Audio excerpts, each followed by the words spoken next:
जय हिंद। देखो किपरि आपणकर मैट्रिक सर्टिफिकेट किपरि डिजिटल जोटा डाउनलोड करेंगे। तो फास्ट आप गूगल ओपन कलापर सर्च करदे डिजिटल सर्टिफिकेट डाउनलोड किंबा बीएससी डिजी सर्टिफिकेट सर्च करने। सर्च कला आपको ओपन हम बीएसई ओडिशा। तो बीएसई ओडिशा पर क्लिक करेंगे है ना तार वेबसाइटा हूँ BSC digi certificate dot Odisha dot gov.in direct search करेंगे। आपणकर एग्जामिनेशन टाइप एचएससी देवे यूज एग्जामिनेशन 2026 आपन जहाँ थी टाइप ऑफ एग्जामिनेशन माध्यम फास्ट देवे। तापर आपन डेट ऑफ बर्थ जन कर देखा आपन को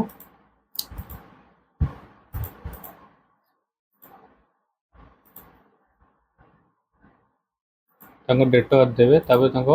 रोल नंबर टाइप करेंगे। मोबाइल नंबर जहाँ थी आपंकर मोबाइल नंबर गोटे देदेवे। मोबाइल नंबर देला सेंड ओटीपी करेंगे। ओटीपी मोबाइल को आसी जाइए तो ओटीपी टाक आपड़ी टाइप करने। ओटीपी टाइप कलापर आप सर्च उपर क्लिक करेंगे। सर्च उपर क्लिक कलापर आपन को सर्टिफिकेट ऑटोमेटिक डाउनलोड ये देखो डाउनलोड योर सर्टिफिकेट। ठीक अच्छे एपटे आप पर्सनल इनफॉरमेशन देखो योर नेम जैसे रोल नंबर देखो तापर आपंकर सर्टिफिकेट डाउनलोड पे शो करियो। तापर क्लिक कलापर automatic PDF file automatic download हो। जो फोन कर सेव एज पीडीएफ करेंगे ये आप सर्टिफिकेट डाउनलोड हो। दुईटा पेज थे है